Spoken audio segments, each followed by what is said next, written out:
வணக்கம் நண்பர்களே. இப்போ தமிழ்நாட்டில் வந்துட்டு பத்திக்கிட்டு எறிகிற விஷயம் என்ன அப்படின்னு பார்த்தீங்கன்னா, மும்மொழி கொள்கை படிப்பு. அதாவது சென்ட்ரல் கவர்மெண்ட் வந்துட்டு மும்மொழி கொள்கையை இன்ட்ரோடியூஸ் பண்ணணும் அப்படின்னு சொல்கிறாங்க. ஆனால் தமிழ்நாட்டில் வந்துட்டு இருமொழி கொள்கையே போதும், எங்களுக்கு அது தேவையில்லை அப்படின்ற மாதிரி அடம்பிடிக்கிறாங்க. இதுதான் வந்து இப்போ பிரச்சனைக்குரிய பெரிய விஷயம். இதில் வந்து பற்றி சில பேர் என்ன சொல்கிறாங்க அப்படின்னு பார்த்தீங்கன்னா, மும்மொழி கொள்கையில் ஒரு மொழியை வந்துட்டு கற்றுக்கிட்டா நல்லது தானே அப்படின்ற மாதிரி சொல்கிறாங்க. சில பேர் வந்து என்ன சொல்கிறாங்கன்னா, இந்த மொழியை கற்றுக்கிட்டு நாங்கள் என்ன பண்ண போகிறோம் அப்படின்ற மாதிரியும் சொல்கிறாங்க. இதை பற்றியே ஏற்கனவே ஒரு வீடியோ வந்து நம்ம போட்டிருக்கோம். ஆனால் இப்போ வந்துட்டு இதை பற்றி நம்ம பேச வரலைங்க. இதில் வந்துட்டு ஏன் இந்திக்கு இந்த அளவு எதிர்ப்பு இருக்குது, அதை திணிக்கிறதுனால மக்களுக்கு ஏன் அந்தளவு பிடிக்கல அப்படின்றதுக்கான காரணங்கள் என்ன அப்படின்றத நம்ம அனலைஸ் பண்ணும்போது சில விஷயங்கள் தெரிய வந்தது. அதை தான் இன்றைக்கி உங்களுக்கு ஷேர் பண்ண போகிறோம். ஃபுல் வீடியோ பாருங்கள், அப்போ தான் உங்களுக்கு வந்துட்டு புரியும் ஃபுல்லாக. நான் இங்கே இப்போ ஷேர் பண்ணுற இன்ஃபர்மேஷன் எல்லாமே வந்து பார்த்தீங்கன்னா ஹிந்தி மொழியை பற்றி தான். நான் வந்து தமிழ் மொழிக்கு ஆதரவாக இருக்கேன், அவ்வளோதாங்க விஷயம். ஓகே, இப்போ நம்ம வந்துட்டு டாபிக்குள்ளே போவோம். ஹிந்தி மொழி வந்துட்டு எப்போ ஆரம்பிச்சதுன்னு எல்லாருக்குமே தெரிஞ்சிருக்கும். ஒரு 19th century, இப்போலேருந்து ஒரு 200 இயர்ஸ்க்கு முன்னாடி தான் வந்துட்டு ஹிந்தி மொழின்றதே ஆரம்பித்தாங்க. இதை யார் உருவாக்குனது அப்படின்னு பார்த்தீங்கன்னா ஆங்கிலேயர். அவர் வந்து எதுக்காக இதை உருவாக்குனாங்க அப்படின்னு பார்த்தீங்கன்னா, அப்போ வந்துட்டு நிறைய லோக்கல் லாங்குவேஜஸ் நம்ம பேசிட்டு இருந்தோம். அதனால வந்துட்டு அவங்களுக்குள்ள கம்யூனிகேட் பண்ணுறதுக்கும் அவங்க வாணிபம் பண்ணுறதுக்கும் நம்மளை அடிமையாக்குறதுக்கும் என்ன பண்ணலாம் அப்படின்னு யோசிக்கும் போது தான் சரி, ஒரே லாங்குவேஜாக இருந்தால் ஈஸியாக இருக்கும் அப்படின்றதுக்காக உருவாக்கப்பட்டது தான் இந்த ஹிந்தி லாங்குவேஜ். ஹிந்தி லாங்குவேஜில் அப்போ தான் எழுத்துக்களை உருவாக்குனாங்க. அதுக்கப்புறம் தான் வந்துட்டு பார்த்தீங்கன்னா ஹிந்தி லாங்குவேஜ் கொஞ்சம் கொஞ்சமாக வந்துட்டு உள்ள வர ஆரம்பிச்சது. இதுக்கப்புறம் ஹிந்தி லாங்குவேஜ் எப்படி வந்துட்டு மற்ற மொழிகளை வந்துட்டு அழிச்சது அப்படின்ட்டு பார்ப்போம். மற்ற மொழிகள்னா அந்த டைம் வந்து பார்த்தீங்கன்னா நிறைய லாங்குவேஜஸில் வந்துட்டு எழுத்துக்களே கிடையாதுங்க, வெறும் பேச்சு வழக்கில் இருந்த மொழிகள் நிறைய இருந்தது.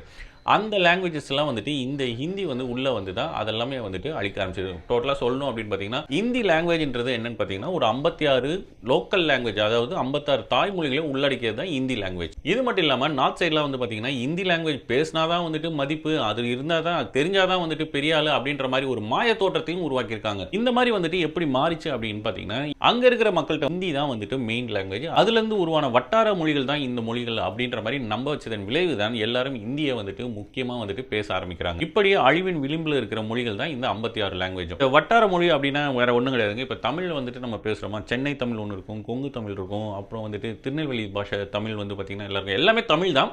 ஆனால் அதோடைய லாங்குவேஜ் ஸ்லாங் வந்து பார்த்திங்கன்னா வேறு மாதிரி இருக்கும்ல, அந்த மாதிரி தான் வந்துட்டு ஹிந்திலேருந்து உருவான ஸ்லாங்ஸ் தான் இதெல்லாம் அப்படின்ற மாதிரி நம்ப வச்சதன் விளைவு மூட நம்பிக்கைகளை கட்டுக்கதைகளை பரப்பி அப்படின்னு நம்ப வச்சுட்டாங்க.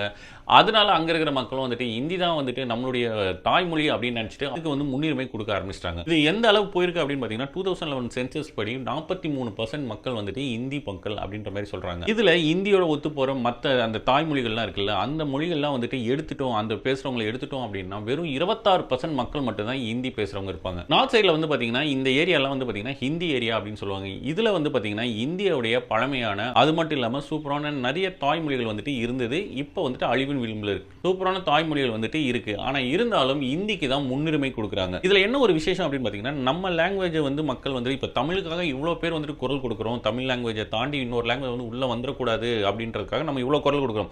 அப்ப நார்த் சைட்ல வந்துட்டு அவங்களுடைய தாய்மொழிகளை வந்துட்டு எப்படி வந்துட்டு அவங்க விட்டு கொடுக்குறாங்க அப்படின்ற மாதிரி கேட்டீங்கன்னா கிடையாது. அங்க இருக்கிற மக்களும் வந்துட்டு கேள்விகள் கேட்கறாங்க. ஆனா அரசாங்கம் அவங்களுக்கு வந்துட்டு எதிராக இருக்கறனால அவங்களால ஒண்ணுமே பண்ண முடியல. எதை வச்சு சொல்றீங்க அப்படின்னு நீங்க கேட்டீங்கன்னா, மேப்ல பாக்குற இந்த 10 ஸ்டேட் வந்து பாத்தீங்கன்னா ஹிந்தியை அபிஷியல் லாங்குவேஜா அனௌன்ஸ் பண்ணிருக்காங்க. அதுலயும் வந்து பீகார் தான் வந்துட்டு ஃபர்ஸ்ட் 1981ல அபிஷியல் இந்தியை வந்துட்டு அபிஷியல் லாங்குவேஜா அனௌன்ஸ் பண்றாங்க. அந்த டைம் 99% பீகாரிஸ் வந்து பாத்தீங்கன்னா ஹிந்தி அவங்க தாய்மொழியா நினைச்சு பேசல. இப்ப பீகார் வந்துட்டு எந்த மாதிரி இருக்குன்றது உங்களுக்கு தெரிஞ்சிருக்கும். இன்னொரு விஷயம் என்ன கவனிச்சீங்க பாத்தீங்கன்னா, இந்த 4 ஸ்டேட்ல வந்து பாத்தீங்கன்னா ஹிந்தி வந்து அபிஷியல் லாங்குவேஜா அனௌன்ஸ் பண்ணிருக்காங்க. உத்தரகாண்ட், ஜார்க்கண்ட், ராஜஸ்தான், இமாச்சல் பிரதேஷ். ஆனா இந்த 4 ஸ்டேட்லயும் வந்து பாத்தீங்கன்னா ஹிந்தி பேசுறவங்க அதிகமா இருக்காங்களான்னு பாத்தீங்கன்னா கிடையாது. உத்தரகாண்டை பொறுத்த வரைக்கும் பாத்தீங்கன்னா ஹிந்தின்றது அங்க வந்து அதிகமா பேசுவாங்கல்ல, அந்த மாதிரி பேசுற மொழிகள்ல டாப் 5ல கூட அந்த ஹிந்தி வரல. அதே போல ராஜஸ்தான்ல வந்து பாத்தீங்கன்னா ராஜஸ்தானி பேசுறவங்க ஹிந்தி பேசுறவங்கள விட அதிகமான பேர். அதே போல ஜார்க்கண்ட்ல வந்து பாத்தீங்கன்னா கோர்த்தா அண்ட் இமாச்சல்ல வந்து பாத்தீங்கன்னா பகாரி அண்ட் காங்கிரி, இந்த மொழிகள் பேசுறவங்க வந்து பாத்தீங்கன்னா ஹிந்தி பேசுறவங்கள விட அதிகமா இருக்காங்க. இருந்தாலும் இந்த 4 ஸ்டேட்டுக்கு வந்து பாத்தீங்கன்னா ஹிந்தி தான் அபிஷியல் லாங்குவேஜ். இந்தியால வந்து பாத்தீங்கன்னா உலகத்துல இருக்கிற மொழிகள்லயே 3ல 1 பங்கு வந்துட்டு இந்தியால தான் மொழிகள் வந்துட்டு அதிகமா இருக்கு. இதுல வந்து பாத்தீங்கன்னா இந்தியா கவர்மெண்ட் வந்து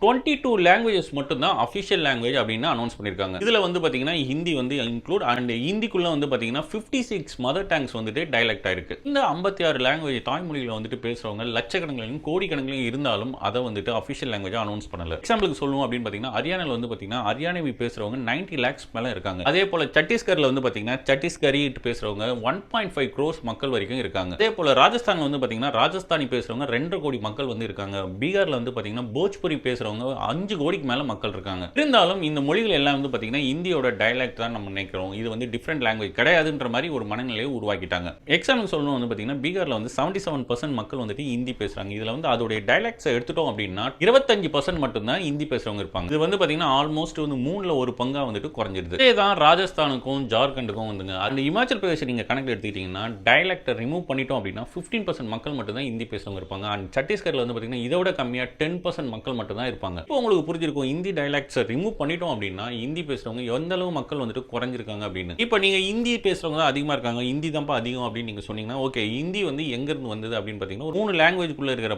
பிரிவுகளை வந்து பாத்தீங்கன்னா ஹிந்தில இருந்து தான் வந்தது அப்படின்னு சொல்றாங்க. இதுல வந்து பாத்தீங்கன்னா பகாரி, பீகாரி, ராஜஸ்தானி இந்த மொழிகள் எல்லாமே வந்து பாத்தீங்கன்னா இந்தியோட பார்ட். அதாவது ஹிந்தி லாங்குவேஜ் பேசுறவங்க இந்த மொழிகளையும் வந்துட்டு அண்டர்ஸ்டாண்ட் பண்ணி, ஆனா இந்த மொழிகள் எல்லாமே வந்து பாத்தீங்கன்னா ஹிந்திக்குள்ளேயே டைலெக்ட் ஆயிட்டனால எல்லாமே வந்து பாத்தீங்கன்னா ஹிந்தி தான் பிரதான மொழியா வந்துட்டு பார்க்கப்படுது. இந்த தாய்மொழிகளை பேசுறவங்க ஹிந்தி லாங்குவேஜையும் வந்துட்டு அண்டர்ஸ்டாண்ட் பண்ணிக்க முடியாதனால ரெண்டுமே ஓரளவு சிமிலரா இருக்கறனால அவங்க வந்து ஹிந்தியை வந்துட்டு ப்ரிஃபர் பண்ண ஆரம்பிச்சிட்டாங்க. இந்த லாங்குவேஜுக்கும் ஹிந்திக்கும் வந்துட்டு அப்ப வேற எதுவுமே வித்தியாசமே இல்லையா அப்படின்னு கேட்டீங்கன்னா இருக்குங்க. ஹிந்தியில வந்து பாத்தீங்கன்னா ஸ்னோ அப்படின்னு சொல்லணும்னா பஃப் அப்படின்ற ஒரே ஒரு வார்த்தை மட்டும் தான் இருக்கு. ஆனா பகாரி லாங்குவேஜ்ல பாத்தீங்கன்னா 130 வார்த்தைகள் வந்துட்டு இருக்கு. இப்போ நீங்க ஹிந்திக்கும் இந்த மைத்திலின்ற மொழிக்கும் வந்து பாத்தீங்கன்னா இருக்கிற ஒற்றுமையை வந்து நீங்க பாத்தீங்கன்னா தெரியும். ரெண்டுமே வந்துட்டு ஒரே வார்த்தைகள் தான் இருக்கும். அதுல வந்து வேர்ட்ஸ் தான் வந்து பாத்தீங்கன்னா கொஞ்சம் டிஃபர் ஆகும். ஆனா வந்து ப்ரொனன்சியேஷன் பேசுறது எல்லாமே வந்து பாத்தீங்கன்னா ஹிந்தி மாதிரியே தான் இருக்கும். இந்த மாதிரி ஹிந்தி பேசுறவங்க வந்து பாத்தீங்கன்னா ஹிந்தி மொழிகளை புரிஞ்சுக்கலாம். ஆனா அதோட டைலெக்ட்ஸ் வந்துட்டு பாத்தீங்கன்னா புரிஞ்சுக்கிறது ரொம்பவே கஷ்டம். இப்போ இதை வந்துட்டு நீங்க இன்னும் கிளாரிட்டியா கொடுக்கிறதுக்கு வந்து பாத்தீங்கன்னா இந்த ரெக்கார்டிங்ஸ் வந்து பாருங்க. இவங்க எல்லாமே வந்து பாத்தீங்கன்னா ஒவ்வொரு லாங்குவேஜ்ல வந்து சொல்றாங்க. ஆனா எல்லாமே நமக்கு எப்படி இருக்கும்னா ஹிந்தி பேசுற மாதிரியே தான் இருக்கும். प्रणाम काव्या दीदी, की हाल छे? नमस्ते जीजी, राम राम सा खमा गणी। இதெல்லாம் வந்துட்டு கேட்கும்போது கண்டிப்பா நமக்கு வந்துட்டு எல்லாமே வந்து ஹிந்தி மாதிரி தான் தெரியுது. से रहो सबके प्रणाम। जय जोहार। आहा सबका प्रणाम, जय मां भगवती।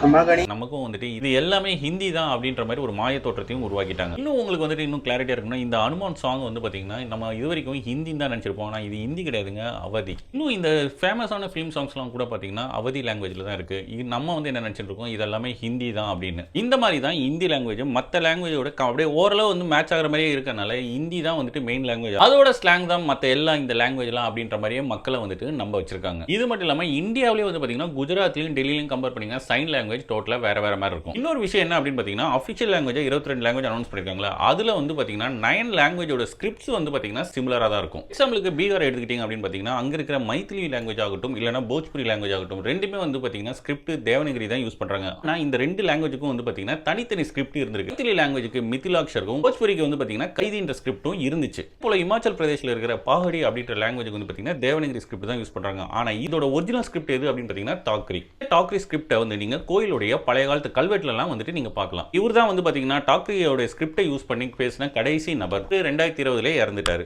அதனால ஹிந்தி வந்து பாத்தீங்கன்னா கடைசியா இப்ப வந்த லாங்குவேஜ் தாங்க. அதுக்கு முன்னாடியே வந்துட்டு இந்த மைத்திலி போஜ்புரி எல்லாமே வந்துட்டு இருந்தது. அதுக்கு அப்புறமா உருவானது தான் இந்த ஹிந்தி லாங்குவேஜ். ஆனா கடைசியா வந்துட்டு ஹிந்தி லாங்குவேஜ் உருவானாலும் இதுக்கப்புறம் என்ன ஆச்சுன்னா அதோட ஓல்டு அதுக்கு முன்னாடி இருந்த லாங்குவேஜஸ் எல்லாம் வந்து பாத்தீங்கன்னா ஹிந்திக்குள்ள வந்துட்டு அடக்கமாயிடுச்சு. இந்த மாதிரி தான் நார்த் சைடுல இருக்கிற ஓல்டு லாங்குவேஜ் எல்லாம் வந்து பாத்தீங்கன்னா ஹிந்திக்குள்ள டைலெக்ட் ஆயிட்டு, அதாவது ஹிந்தியோட ஸ்லாங் தான் இதெல்லாம் அப்படின்ற மாதிரி நம்ப வச்சிட்டாங்க. அண்ட் ஹிந்தி தான் வந்துட்டு அபிஷியல் லாங்குவேஜ் அப்படின்ற மாதிரி ஒரு பொருளையும் வந்துட்டு கிளப்பி விட்டாங்க. ஹிந்தி வந்து பாத்தீங்கன்னா நம்மளுடைய நேஷனல் லாங்குவேஜ் கிடையாது. இந்த கான்ஸ்டிடியூஷன் ஹெட்டர்ஸ் எல்லாமே வந்து பாத்தீங்கன்னா ஹிந்தி, அதாவது நார்த் சைடுல இருந்தவங்க தான். அவங்க எல்லாமே வந்து பாத்தீங்கன்னா அதுல வந்துட்டு முக்காவாசி பேர் வந்துட்டு இந்தியா வந்துட்டு அபிஷியல் லாங்குவேஜ் அனௌன்ஸ் பண்ணணும், இந்தியோட வந்து நேஷனல் லாங்குவேஜ் கொண்டு வரணுன்றதுல ரொம்பவே முனைப்பு காட்டினாங்க. அப்புறம் தான் வந்து பாத்தீங்கன்னா முன்ஷி ஐயங்கார் ஃபார்முலா வந்துட்டு டிக்ளேர் பண்ணாங்க. இதுல வந்து பாத்தீங்கன்னா 15 வருஷம் கழிச்சு வந்துட்டு இந்தியா வந்து அபிஷியல் லாங்குவேஜா ஒத்துக்கிட்டாங்க. கமிட்டி இன்னொன்னு என்ன டிசைட் பண்ணாங்க அப்படின்னு பாத்தீங்கன்னா 15 வருஷம் கழிச்சு எப்படி ஹிந்தி வந்துட்டு அபிஷியல் லாங்குவேஜோ அதே போல வந்துட்டு இங்கிலீஷும் அபிஷியல் லாங்குவேஜா இருக்கட்டும் அப்படின்ற மாதிரி சொன்னாங்க. 15 வருஷம் கழிச்சு வந்து பாத்தீங்கன்னா லால் பகதூர் சாஸ்திரி வந்துட்டு ஆட்சி வந்தார். அவர் வந்து பாத்தீங்கன்னா ஹிந்தியே வந்துட்டு மெயினா இருக்கட்டும் அப்படின்ற மாதிரி டிசைட் பண்ணாலும் அப்ப வந்து பிரச்சனைகள் நிறைய ஆகி அதுக்கப்புறம் தான் வந்து பாத்தீங்கன்னா நம்மளுடைய எக்ஸாம்ஸ் எல்லாமே வந்து பாத்தீங்கன்னா ஹிந்தி அண்ட் இங்கிலீஷ்ல வந்துட்டு இருக்கிற மாதிரி ஏற்பாடு பண்ணாங்க. இப்போ இந்தியாவை பொறுத்த வரைக்கும் பாத்தீங்கன்னா இங்கிலீஷ் அண்ட் ஹிந்தி தான் வந்துட்டு அபிஷியல் லாங்குவேஜா இருக்கு. அதே போல இந்தியன் ஸ்டேட்ஸ் எல்லாமே வந்து பாத்தீங்கன்னா அவங்களுக்கு என்னென்ன லாங்குவேஜ் வந்துட்டு அபிஷியல் லாங்குவேஜ் வச்சுக்கணும்னு தோணுதோ அதை வந்து வச்சுக்கலாம் அப்படின்றதையும் சொல்லிட்டாங்க. என்னதான் வந்துட்டு ஸ்டேட்ஸ்க்குலாம் வந்துட்டு அவங்களுடைய இஷ்டத்துக்கு ஏற்ற மாதிரி அபிஷியல் லாங்குவேஜ் வச்சுக்கலாம்னு சொன்னாலும் சென்ட்ரல் கவர்மெண்ட் இந்தியை தான் வந்துட்டு எங்க பார்த்தாலும் ப்ரோமோட் பண்ணாங்க. இதுக்காக பட்ஜெட்ல கூட வந்து பாத்தீங்கன்னா நிறையவே நிதி ஒதுக்க ஆரம்பிச்சாங்க. இது வந்து பாத்தீங்கன்னா இப்ப நான் இந்தி ஸ்டேட்ஸ்லாம் இருக்குல்ல, லைக் தமிழ்நாடு, கேரளா அந்த மாதிரிலாம் இருக்குல்ல, ஸோ அங்கெல்லாம் வந்து பாத்தீங்கன்னா ஹிந்தி டீச்சர்ஸ் வந்துட்டு இன்க்ரீஸ் பண்றதுக்காக 50 கோடியை வந்துட்டு சென்ட்ரல் கவர்மெண்ட் ஸ்பெண்ட் பண்ணிருக்காங்க. இந்த அமௌண்ட் வந்து பாத்தீங்கன்னா இப்போ வந்து ஸ்பெண்ட் பண்ணதுல 2019 ஸ்பெண்ட் பண்ணிருக்காங்க. அது மட்டும் இல்லாம நம்ம கேபினெட் அஜெண்டா இருக்குல்ல, அது கூட வந்து பாத்தீங்கன்னா இப்போ 70% வந்து ஹிந்தில தான் வந்துட்டு அனௌன்ஸ் பண்றாங்க. இது மட்டும் இல்லாம பிஜேபியில் இருக்க உயர்மட்ட தலைவர்கள் என்ன சொல்றாங்க அப்படின்னு பாத்தீங்கன்னா ஹிந்தி தான் நம்மளுடைய நேஷனல் லாங்குவேஜ் அப்படின்ற மாதிரியே வந்துட்டு அவங்க பேசுறாங்க. அதே போல நம்மளுடைய சென்ட்ரல் கவர்மெண்ட்டுடைய ஸ்கீம்ஸ் எல்லாமே வந்து பாத்தீங்கன்னா ஹிந்தில தான் பேர் வச்சிருப்பாங்க. இந்த வித்யா ஸ்கூலை பத்தி எல்லாருமே கேள்விப்பட்டிருப்பீங்க. இது வந்து சென்ட்ரல் கவர்மெண்ட்டுடைய ஒரு பெரிய ஒரு நெட்வொர்க். இங்க இந்த ஸ்கூல்ல வந்து பாத்தீங்கன்னா 10th வரைக்கும் ஹிந்தி வந்து கம்பல்சரியா படிச்சாகணும். இந்த மாதிரி சென்ட்ரல் கவர்மெண்ட்டுடைய ப்ரொமோஷனால நார்த் சைடுல வந்து பாத்தீங்கன்னா மோஸ்ட் ஆஃப் த வில்லேஜஸ் வந்துட்டு ஹிந்திலேயே அவங்க பேர்கள், அதாவது அவங்களுடைய வில்லேஜோட நேம்ஸ் எல்லாமே ஹிந்தில மாத்த ஆரம்பிச்சிட்டாங்க. அதே போல இப்ப சென்ட்ரல் கவர்மெண்டோட வெப்சைட்டை நீங்க வந்துட்டு ஆக்சஸ் பண்ணணும் அப்படின்னா ஒன்னு உங்களுக்கு இங்கிலீஷ் தெரிஞ்சிருக்கணும், இல்ல ஹிந்தி தெரிஞ்சிருக்கணும். இந்த ரெண்டுமே தெரியலன்னா உங்களால ஆக்சஸே பண்ண முடியாதுன்ற மாதிரி தான் இப்ப இருக்கிற சிச்சுவேஷன். என்ன ஆகும், நார்மலா வந்துட்டு இங்கிலீஷ் வந்துட்டு தெரியாதவங்க எல்லாம் ஹிந்தி வந்து தெரிஞ்சாலே போதும், அதனால ஹிந்தியை வந்து முன்னுரிமை கொடுப்போம்ட்டு நார்த் சைடுல வந்துட்டு ஹிந்தியை வந்து ப்ரிஃபரன்ஸ் பண்ண ஆரம்பிச்சிட்டாங்க. ஆனா நம்ம வந்து பாத்தீங்கன்னா இருமொழி கொள்கையை யூஸ் பண்ணனால நம்ம பீப்பிள்ஸ் நிறைய பேர் வந்து பாத்தீங்கன்னா இங்கிலீஷ்ல தெளிவாயிட்டதுனால அந்த பிரச்சனை வந்துட்டு இங்க வந்து அந்த அளவு எடுபடலங்க. அது மட்டும் இல்லாம ஹிந்தியை வந்துட்டு அப்படியே இன்னும் கொஞ்சம் இம்ப்ரூவ் பண்றதுக்காக 3 வருஷத்துலயே வந்து பாத்தீங்கன்னா சென்ட்ரல் கவர்மெண்ட் 349 கோடியை வந்துட்டு ஸ்பெண்ட் பண்ணிருக்காங்க. இது எப்ப பாத்தீங்கன்னா 2013 வரைக்கும் சொல்றேன். 2018ல என்ன சொன்னாங்கன்னா 400 கோடிக்கு மேல நாங்க வந்து ஸ்பெண்ட் பண்ண ரெடியா இருக்கும்னு சொல்றாங்க. அப்ப இப்போ வந்து அவங்க எவ்வளவு ஸ்பெண்ட் பண்ணிப்பாங்கன்றதை நீங்களே வந்து யோசிச்சுக்கோங்க. இந்த மாதிரி தான் ஸ்லோவா இந்தியை ப்ரோமோட் பண்ணி தான் ஹிந்தி பேசுற மக்கள் வந்து பாத்தீங்கன்னா அதிகமாயிட்டாங்க. இன்னும் வந்துட்டு அவங்க இந்தியை வந்துட்டு திணிக்க, அதாவது ஹிந்தி பேசுற மாநிலங்கள் இப்போ வந்துட்டு நார்த் சைடுல மோஸ்ட் ஆஃப் த மாநிலங்கள் வந்துட்டு வந்துருச்சு. அதுல வந்து சவுத் சைடுல இருக்கிற சில மாநிலங்கள் மட்டும் தான் இன்னும் வந்துட்டு இல்லாம இருக்காங்க.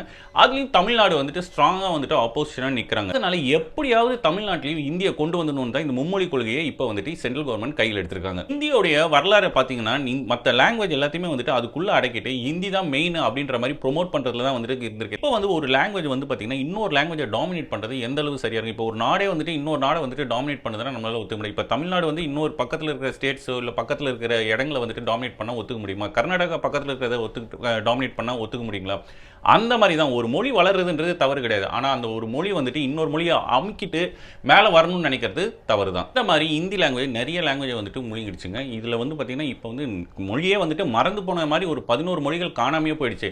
இன்னும் வந்துட்டு நிறைய மொழிகள் வந்துட்டு அழிவின் விளிம்புல இருக்கு. இந்த மாதிரி இருக்கும்போது ஹிந்தி லாங்குவேஜை எப்படி தமிழ்நாடு ஏத்துக்கும்? இன்னும் ஒரு எக்ஸாம்பிள் சொல்றேன், உங்களுக்கு இன்னும் வந்துட்டு கிளாரிட்டியா புரியும். இப்போ வந்து ஒரு மெக்கானிக் இருக்கிறான்னு வச்சுக்கோங்களேன். அவருக்கு கீழே வந்து ஒரு 4 பேர் வேலை செய்யறாங்க. அந்த 4 பேர் வந்துட்டு ஒரு ஏஜுக்கு அப்புறம் வந்து பாத்தீங்கன்னா தனியா கடை வைக்கணும் அப்படின்னு நினைக்கும் போது அந்த ஓனர் வந்துட்டு திருப்பி வைப்பா, நீ இங்க இடத்துல வச்சுக்கோ, வேற இடத்துல வச்சுக்கோ அப்படின்னு சொல்லிட்டு அவனுக்கு ஒரு இடத்தையும் காமிச்சு அந்த இடத்துல வச்சு அவனுக்கு கடையை ரெடி பண்ணி கொடுத்துட்டு அவனை தனியா வாழ வைக்கிறாருன்னா அதுதான் வந்துட்டு சூப்பருங்க. அதுதான் தமிழோடைய பண்பு. தமிழ் லாங்குவேஜ் வந்துட்டு எல்லாத்துக்கும் முதல்ல இருந்தாலும் அதுக்குலேருந்து உருவான மலையாளம் ஆகட்டும், இல்லை கன்னடம் ஆகட்டும், இல்லை தெலுங்கு ஆகட்டும், எல்லாமே வந்து பார்த்தீங்கன்னா தனித்தனி ஸ்டேட்டாகவும் தனித்தனி லாங்குவேஜா அதோடைய வளர்ச்சி அது தானா பார்த்துக்குது. ஆனால் அதுக்கு தாய்மொழி எது அப்படின்னு பார்த்தீங்கன்னா தமிழ் தான். இருந்தாலும் தமிழ் வந்து அவங்க எங்கேயுமே டாமினேட் பண்ணல, அது வந்து அவங்கள ஃப்ரீயா விட்டுடுச்சு. ஆனால் ஹிந்தி வந்து அப்படி கிடையாதுங்க. ஒரு கார்பரேட் கம்பெனி எப்படி இருக்கும், கண்டிப்பா வந்துட்டு ஒரு சின்ன சின்ன கம்பெனிஸ் வந்துட்டு நலிஞ்ச கம்பெனி, இல்லைன்னா சின்ன சின்ன கம்பெனிஸ் வந்துட்டு அதால ஏந்திக்க முடியாது, இல்லைன்னா அதோட சின்ன வியாபாரம் தான் இருக்கும். அந்த வியாபாரமே அதுக்கு போதுமானதா இருக்கும். ஆனா இருந்தாலும் அதுக்கு ஒரு பணத்தாசையோ இல்லைன்னா அதுக்கு வேற ஏதோ காமிச்சு கார்பரேட் கம்பெனிகள் என்ன பண்ணுவாங்க, அந்த கம்பெனிஸ் எல்லாத்தையும் தங்களுக்குள்ள வந்து இழுத்துப்பாங்க. இந்த மாதிரி தான் வேலையை ஹிந்தி லாங்குவேஜ் பண்ணுது. இப்போ உங்களுக்கு வந்து கிளியரா புரிஞ்சிருக்கும் ஹிந்தி லாங்குவேஜ் என்ன மாதிரியான பண்புகளை வச்சிருக்கு, தமிழ் லாங்குவேஜ் என்ன மாதிரியான பண்புகளை வச்சிருக்கு. அதனால என்ன பொறுத்த வரைக்கும் ஹிந்தி லாங்குவேஜ் வந்துட்டு வேணுங்கிறவங்க படிக்கட்டும், அது ஒரு லாங்குவேஜா படிக்கலாம், தப்பு கிடையாது. ஆனா அதை ஒரு திணிப்பா திணிக்கும் போது அதை வந்து ஒத்துக்கொள்ள முடியாது. ஏன்னா அப்படி திணிக்கும் போது என்ன ஆகும், கண்டிப்பா வந்துட்டு அது வந்து இன்னொரு லாங்குவேஜ் வந்துட்டு அமுக்குமோ அப்படின்ட்டு. ஏன்னா அதோட வரலாறு அப்படிதான் இருக்கு. அப்படி இருக்கும்போது கண்டிப்பா பயம் உண்டாக தான் செய்யும். அதனால ஃப்ரீயா விட்டுருங்க. யாருக்கு வேணுமோ இந்தியா வந்து அவங்க படிச்சுக்க போறாங்க, அதுல வந்து மாற்று கருத்தே கிடையாது.